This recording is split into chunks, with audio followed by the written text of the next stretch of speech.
ብዙሃኑ የፊቅህ ሊቃውንት ረመዳን ላይ ተራዊህ ሲሰግዱ ቢያንስ አንድ የቁርአን ማክተም ተወዳጅ እንደሆነ ይስማማል። ረመዳን የቁርአን ወር ስለሆነ ሁሉም ሰው የመቅራት አቅም ስለሌለው መቅራት ባይችል ማድመጥ ስላለበት ከኢማም እኩል ኢማሙ አሰናብቶ እስኪወጣ ድረስ አብሮ ሲሰግድ የቆየ ሌሊቱ ሙሉ ሲሰግድ እንዳደረ ይቆጠርለታል ስለተባለ ኢማሙ ዊትር ሳይሰግድ በፊት ወይም የመጨረሻው ረካ ላይ ጥሎ መሄዱ መግባብ አይደለም። ከሱ ጋር 11 ሰግዶ 23 ሰግዶ መጨረሻ ላይ አንድ ጨምሮ 12 ወይም 24 ማድረጉም አይቻልም የሚሉ ዑለሞች አሉ። ትክክለኛው በመሰረቱ ይቻላል፣ ግን አይመረጥም። ከኢማም ጋር ስገድ አጠናቅ፣ ቤት ስትገባ ያለ ዊትር 2 ረካ ብቻ ስገድ የሚለው የተሻለ ነው። በቁርአኑ ድምፅ መሆን የለበትም። ቁርአንን በዜማ መቅራት ድምፅን እያሳመሩ እየሳቡ ጉና እያደረጉ ካፍንጫ ድምፅ እያስወጡ መቅራት ሱና። ዱዓ ላይ ግን ይሄ ሱና አይደለም። አላህን እየጠየቁ ማዜም፣ መድ ማድረግ፣ ኢኽፋ ኢድጋም ማድረግ አግባብ አይደለም። ኡድዑ ረበኩም ተضرعا وخفيا ጌታችሁ አላህን ተናንሳችሁ ድምፃችሁን ዝቅ አድርጋችሁ ለምኑት ነውና የተባለው። የቁኑት ዱዓ በዛው በቁርአኑ ዜማና ቃና መሆን የለበትም። ليس من يقطع طرقا بطلا إنما من يتقي الله. الحمد لله والصلاة والسلام على رسول الله وعلى آله وأصحابه ومن والاه. أما بعد، السلام عليكم ورحمة الله وبركاته. በትናንትናው አጭር መልእክታችን ረመዳን ላይ የአላህን ምህረት ከሚያስገኙ ዒባዳዎች አንዱ የረመዳን ምሽት የተራዊህ ሶላት እንደሆነ ጠቅሰናል። ሶላት ተራዊህ መስገዱ ብቻ ሳይሆን ህግጋቶች አሉትና እነዚህ የሶላት ተራዊህ አዳብና ህግጋቶችን ጠብቀን ስንሰግድ ነው የተራዊህ ሶላት የረመዳን ምሽት ሶላት ወንጀላችንን ሊያስምርልን አጅር ሊያስገኝልን የሚችለው። ዛሬ በአላህ ፈቃድ አጠር ባለመልኩ ከሶላት ተራዊህ ጋር ተያያዥ የሆኑ የተለያዩ ነጥቦችን ምናነሳ ይሆናል። በመጀመሪያ ደረጃ የረመዳን ምሽቶች ላይ በጀማዓ ተሰብስቦ ሶላት ተራዊህን ተሐጁድን መስገድ ሱናን።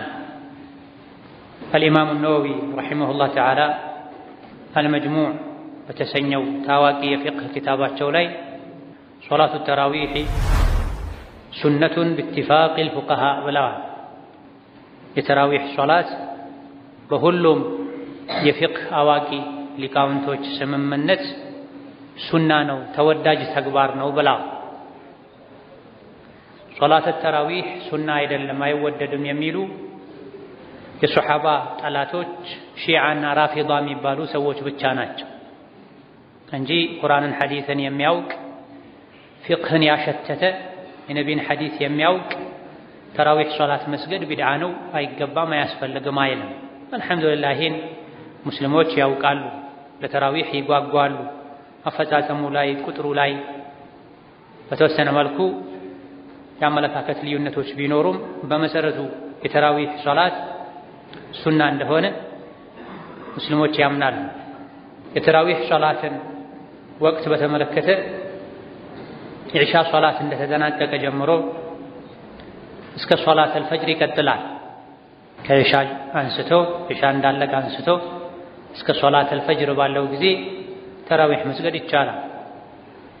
በላጩና ብዙሃኑ የፊቅህ ሊቃውንት የመረጡት ሶላት ተራዊህ በጀማዓ ነው የሚሰገደው።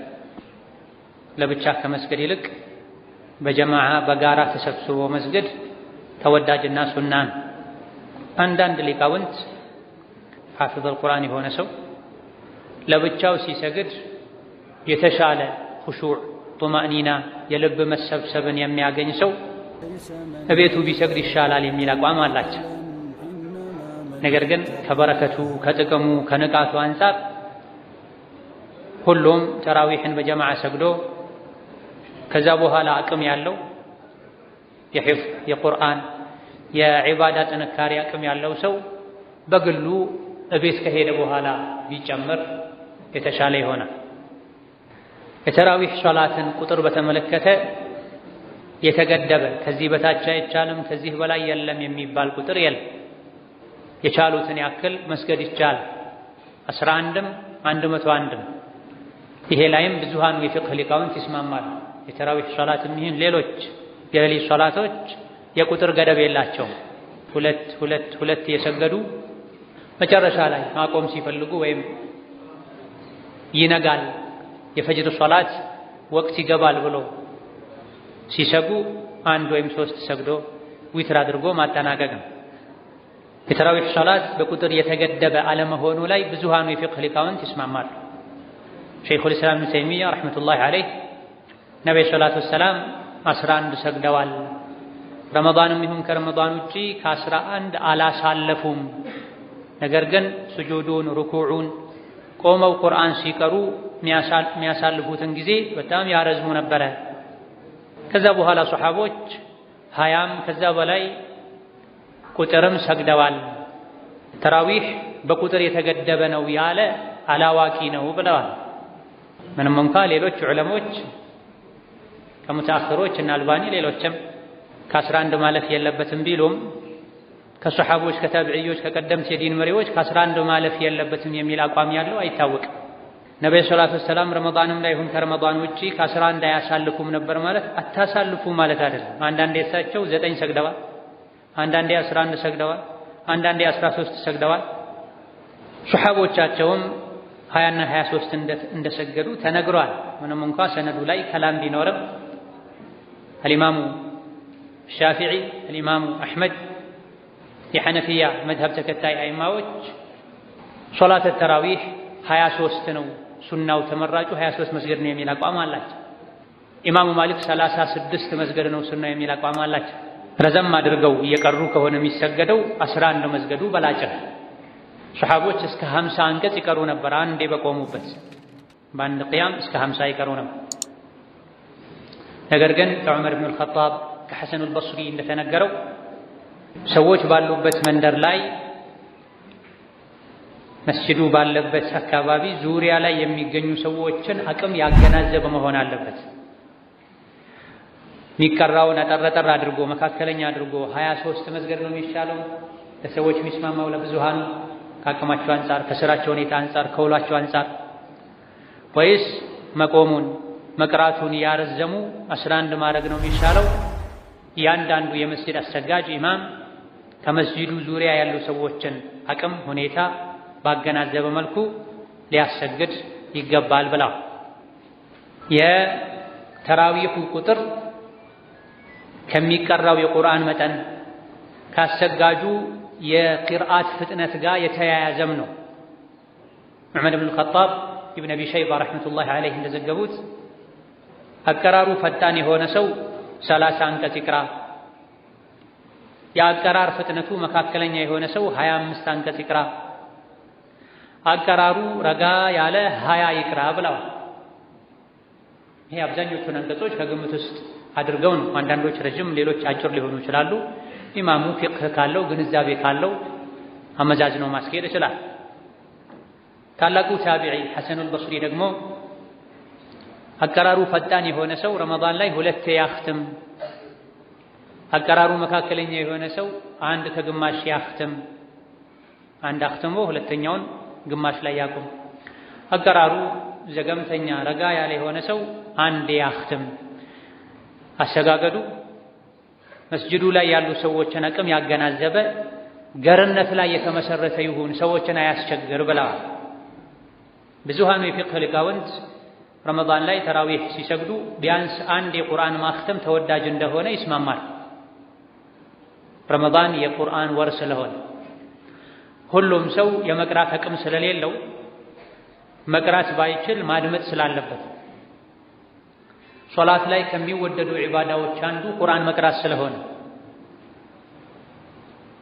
መቅራት ያልቻለ ሊያደምጥ ስለሚገባው 30 ጁዝ 1 ማክተም ተወዳጅ ነው። ይሄን 11 ሰግዶ በዛ አድርጎ በመቅራት 23 ሰግዶ የሚቀራውን ቀነስ በማድረግ 1 ዙር ማክተም ተወዳጅ ይሆናል። ኢዘን ሶላት ተራዊህ 11 ይቻላል፣ 23 ይቻላል፣ ከዛ በላይም ከዛ በታችም ይቻላል። ተራዊህ ሁለት ረካ ካለቀ በኋላ ዊትር መስገድ ሱናና ተወዳጅ ነው። ዊትር ማለት 8 ወይም 20 ከተሰገደ በኋላ መጨረሻ ላይ አጠር ተደርገው የሚሰገዱ 3 ረካዎች ማለት ነው። ዊትር የጠበቀ ሱና ነው። አንዳንድ ዑለሞች ግዴታም ነው ብለዋል። ረመዳን ላይ ብቻ ሳይሆን ከረመዳን ውጪ ሁሌ ዊትር ሶላትን መስገድ የሚተው ሰው ማይሰግድ ሰው ለምስክርነት ሁሉ ብቁ አይደለም ብለዋል ኢማሙ አሕመድ፣ ኢብኑ ተይሚያ፣ ሌሎች። ሶላተል ዊትርን በቋሚነት የሚተው ሰው ሙሉ ሰው አይደለም። ኒካህ ለማሰር ለሌሎችም ውሎች ምስክር ቢያስፈልግ ለምስክርነት የቀረበው አካል ዊትር ማይሰግድ ከሆነ ሁሌ ዊትርን የሚተው ከሆነ ለምስክርነት ብቁ አይደለም ብለዋል። ረመዳን ላይ ሲሆን ይበልጥ ዊትር መስገድ ያስፈልጋል። የዊትር አሰጋገድ 2 ሰግዶ አሰላምቶ ከዛ ተነስቶ 1 ነጠላ ብቻ መስገድም ይቻላል። 3ቱን አያይዞ በአንድ ተህያቱ ብቻ ማድረግም ይቻላል። ኢማሞች አንዳንዴ 2 ሰግደው ተህያቱ ብለው ያሰላምታሉ፣ ሌላ ጊዜ 3ቱንም በመደዳ ያደርጉታል። ከኋላ ያሉ ሰዎች ይሄ ለምን አይናገራቸውም ይላሉ። ነብይ ተናገሩ አላሉ። ነብይ ሰለላሁ ዐለይሂ ወሰለም ሱሐቦች ተናገሩ አላሉ። ሁሉም ስለሚቻል የተኛውንም ማድረግ ይቻላል። 2ቱን በመደዳ 3ቱን በመደዳም በአንድ ተህያቱ ይቻላል። 2 ሰግዶ አሰላምቶ 1 ነጠላ መጨመርም ይቻላል። ማሙም የሆነ ሰው ሶላት ውስጥ ሲገባ ለሁለቱም ተዘጋጅቶ መግባት ይችላል። 3 የሚሰገድ መስሎ 3 አስቦ ከገባ ኢማሙ 2 ካደረገው ችግር የለውም። 2 አሰላምቶ ወደ 3ኛው ለብቻው የሚነሳ መስሎትም ከገባ ወደ 3 ያለ ተህያቱ ቢነሳ ችግር የለውም። ሁሉም የሚቻል ስለሆነ ማይቻል አይነት አሰጋገድ ውስጥ ከገቡ ነው ንያ ቀድሞ መወሰን አለበት የሚባል። በላጩ የቱ ነው? አንድ ብቻ ከመስገድ 3 አከታትሎ መስገድ ይሻላል የሚል አቋም አላቸው በርካታ የሐዲስ ሊቃውንት።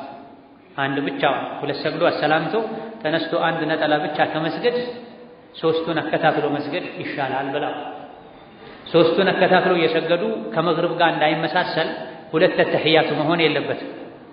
2 ሰግዶ 3ኛው ላይ ለተህያቱ ቁጭ ሳይባል መነሳት፣ ከዛ በኋላ 3ኛው ላይ ተሸሁድ ማድረግ ነው።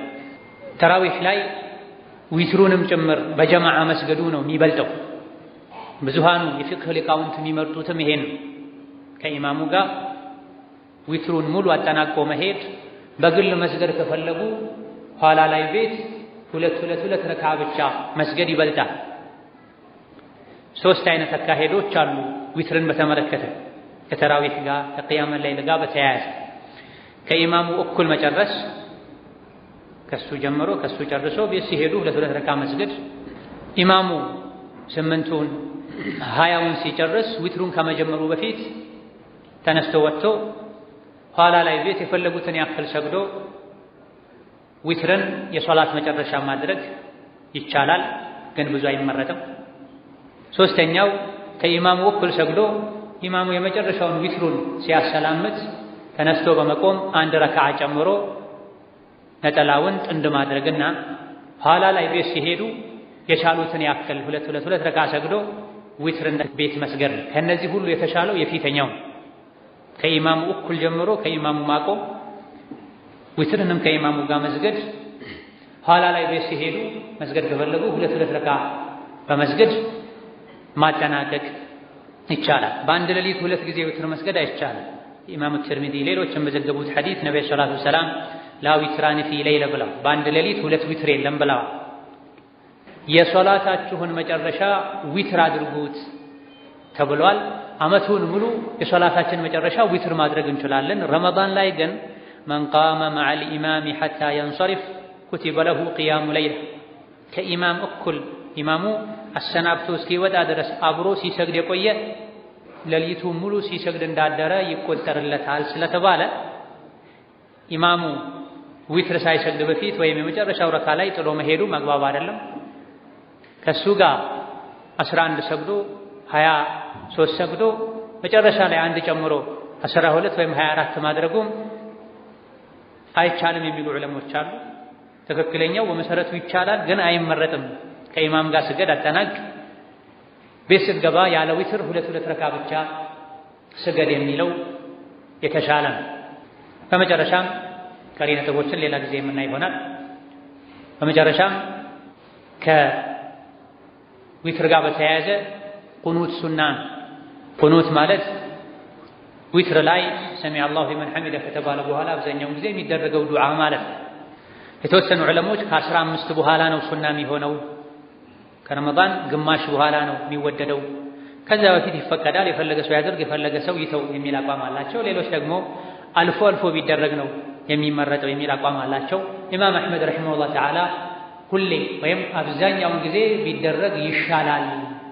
ምክንያቱም አሉ ረሒመሁላህ ተዓላ ሁሉም ሰው ዱዓ ማድረግ አይችልም። ሁሉም ሰው ጌታውን መጠየቅ ዱዓ ማድረግ አይችልም። አፉ የሚቆላለፍበት የጥያቄ በሮች ማይከፈቱለት ሰው አለና ኢማም እውቀት ያለው ቁርአን የሐፈዘ የቁርአን የሐዲስ ዱዓዎችን የሚያውቅ ለሁሉ የሚጠቅሙ ዱዓዎችን ስለሚያደርግ ሁሌ ዱዓ መደረግ አለበት ብላ።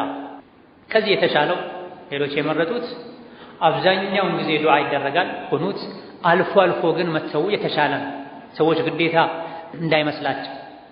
ስለዚህ አብዛኛውን ጊዜ ቁኑት ይደረጋል፣ አልፎ አልፎ ይተዋል፣ ይታለፋል። ቁኑቱ በቁርአኑ ድምፅ መሆን የለበትም። ቁርአንን በዜማ መቅራት ድምፅን እያሳመሩ እየሳቡ ጉና እያደረጉ ከአፍንጫ ድምፅ እያስወጡ መቅራት ሱና ነው። ዱዓ ላይ ግን ይሄ ሱና አይደለም። አላህን እየጠየቁ ማዜም፣ መድ ማድረግ፣ ኢኽፋ ኢድጋም ማድረግ አግባብ አይደለም።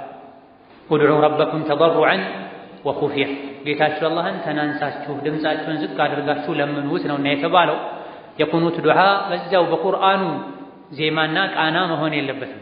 ድምፅ ዝቅ ተደርጎ ድምፅ ኖርማል ሆኖ ተናንሶ መሆን አለ። ቁኑት ዱዓ ልመና ነው፣ ጥየቃ ነው። እያዜም ካትጠይቅም ሰውንም ቃል በዜማ አትጠይቅ።